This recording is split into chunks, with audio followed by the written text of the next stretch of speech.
Good morning, good evening and good afternoon guys, and welcome to a new special episode. Today we are comparing the Panasonic GH5 to the Panasonic G85. Is it worth it to invest more in a GH5 or is a G85 perfect for you? So keep in mind that this review is mainly for people who do vlogs. What does that mean? It's simply that we're creating a lot of content and we can't be spending too much time on each video because we only have 24 hours a day.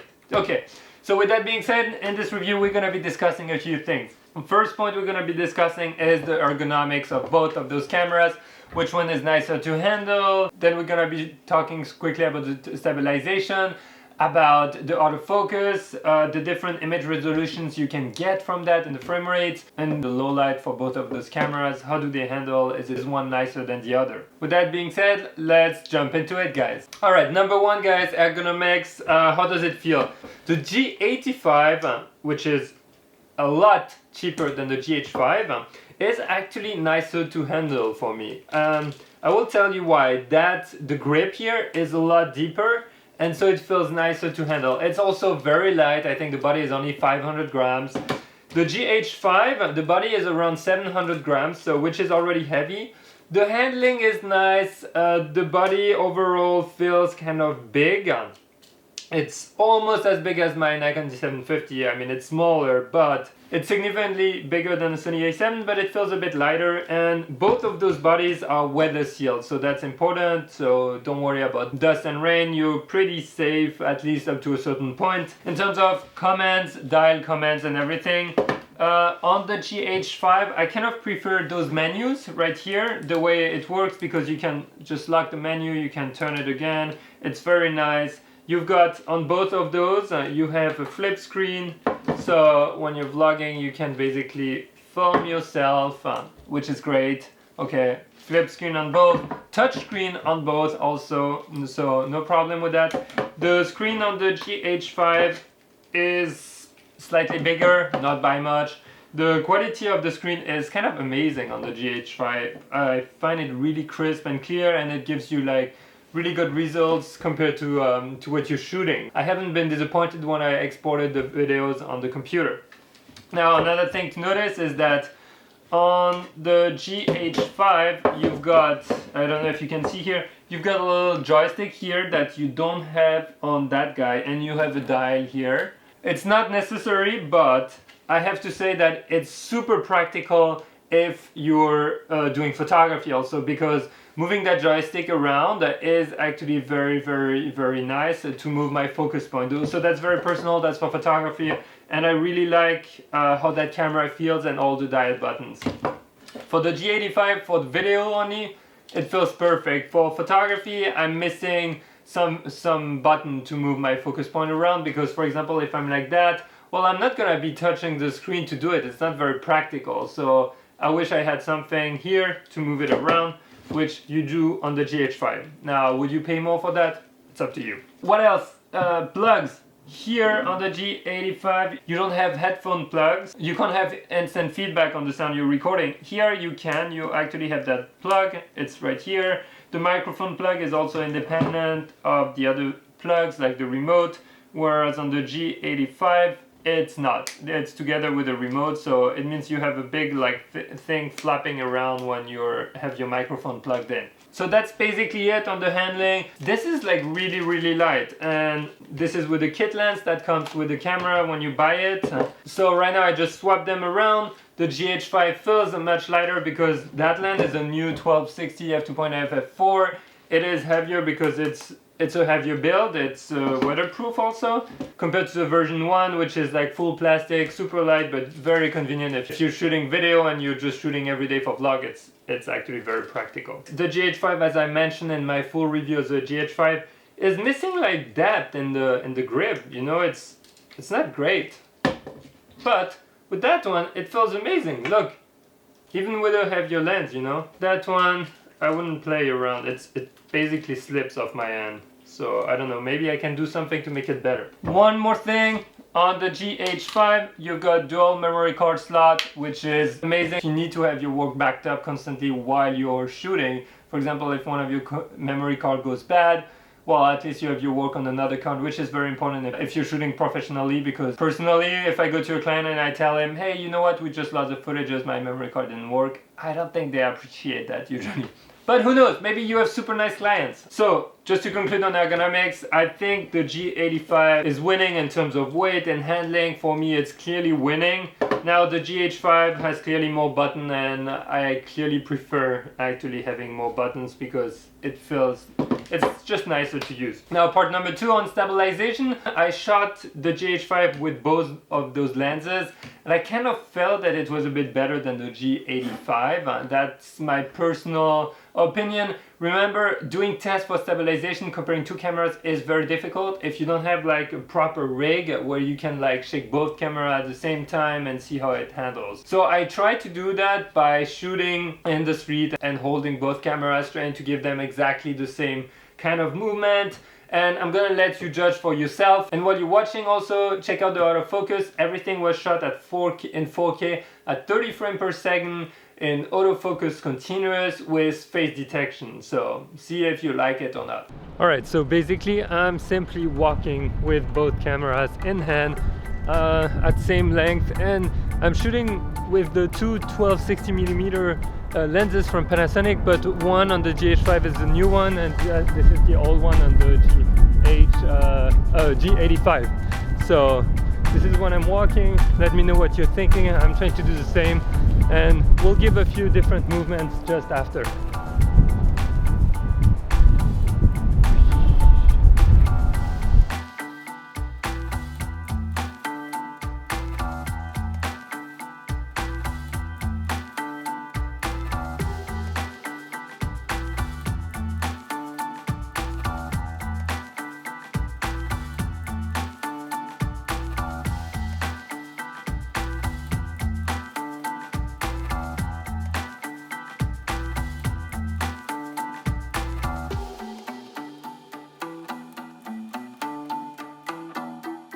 And so that's basically how the camera was behaving with me. Do I have a preference personally? Yes, I do. It's for the GH5 for the stabilization. It feels better for some reason. It just feels a lot smoother, and I feel that it takes more movement in than the G85. But maybe you know what, it's not that big of a difference. And in case you didn't know, both of them have in-body stabilization, and then if your lens is stabilized, you basically get dual stabilization, which is great. Moving on to the third part, which is basically autofocus.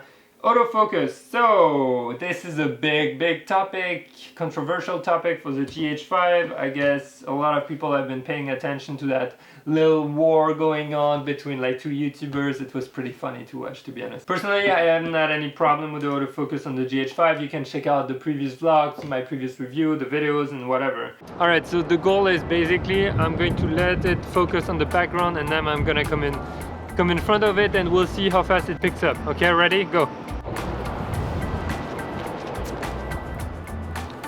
Hey guys, 1, 2, 3. Is it focused? Let's check. So I don't know, this is kind of weird.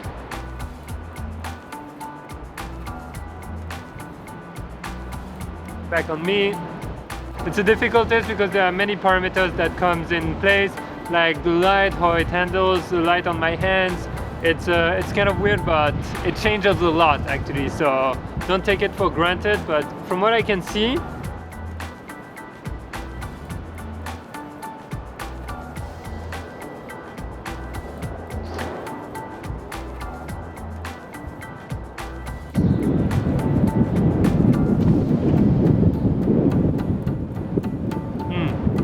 so you have to keep in mind that this is automatic, so it's a computer trying to focus for you.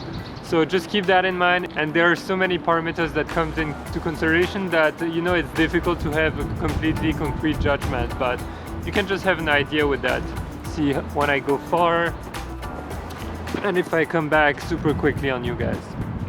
In the test I just showed you, you can also see that I'm at 4K, 30 frames per second, autofocus continuous, and face detection, which is what I use most of the time for vlogging. Now, do I see a difference? From the time I was using the G85, I knew that in 4K at 30 frames per second, the autofocus was not as good as in 1080p at 60 frames per second, to be honest. So I tended to shoot everything in 1080 at 60 frames per second with the G85. Now with the GH5, I find the autofocus at 4K 30 frames per second slightly slower than at 60 frames per second. But that being said, personally, I want to shoot everything at 4K 60 frames per second. So is there a winner really? I don't know. It's up to you to decide, to be honest. And I feel that they kind of behave the same. But the G85 can shoot at 4K 60 frames per second and still have a great autofocus on my face. Alright, so now moving on to the next part, image resolution. How does the image compare? You can see the test that I made and I'm gonna show you right now. So all of those tests have been made in standard color with no correction, none whatsoever. So they're straight out of the camera and you can judge for yourself right now.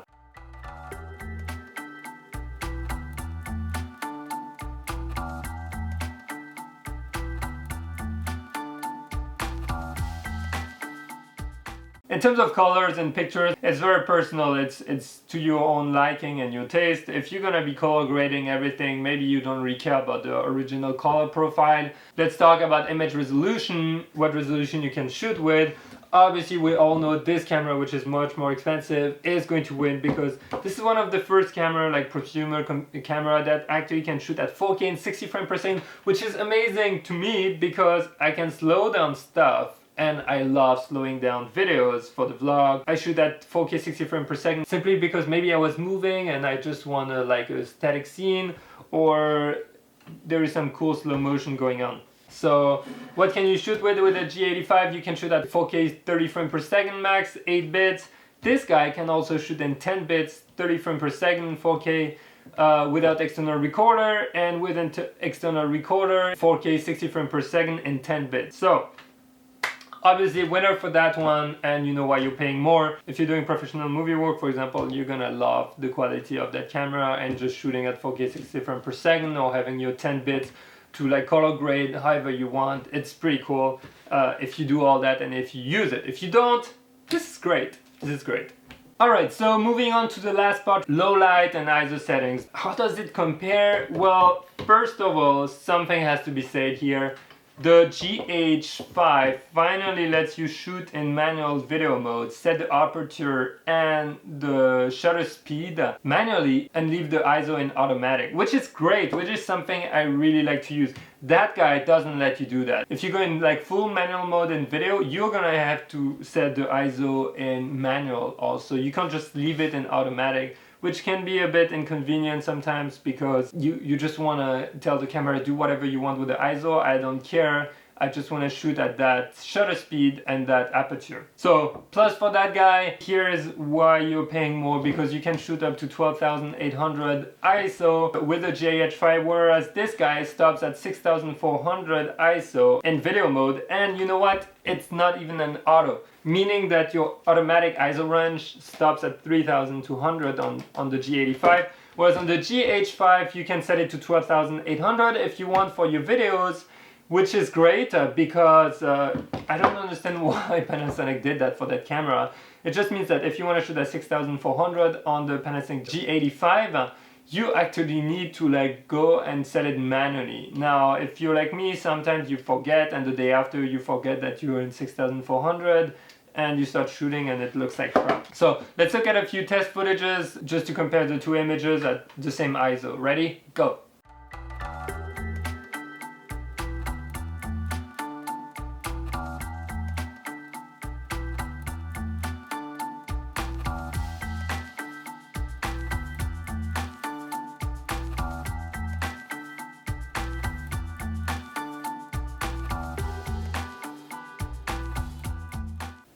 And voila, that's it. You can make your own opinion on the pictures. You like it, do you not like it? You have grain in both images, yes, but maybe one has more grain than the other. You know, it's really up to you and your preference. Are you going to remove the noise in post? Are you not going to remove it? It's very important. Just know that none of those cameras are equivalent to a A7S in terms of low light performance. Let's just put it out there. Sony has done an incredible job with that, but Panasonic has so many more advantages that you don't have on the Sony a7S. Alright, so with that being said, a little note on the photography side, because I'm a photographer also and that something is important for me. I'm kind of trying to replace my gear when I'm traveling. I'm kind of replacing having two bodies when I'm traveling and just one, because I have my Nikon, I have that G85.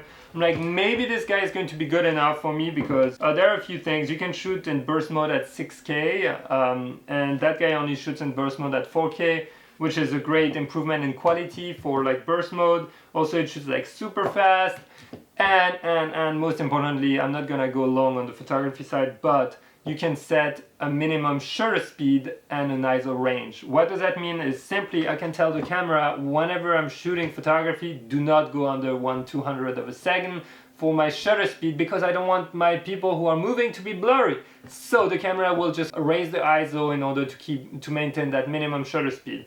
That guy doesn't let me do that, and that's something I personally really find sad and disappointing. But this camera is a lot cheaper than that one, and only the high-end models usually offer that feature. So with that being said, guys, that's going to wrap up that comparison between those two cameras. Let me know what you think of the test I just did in the comments.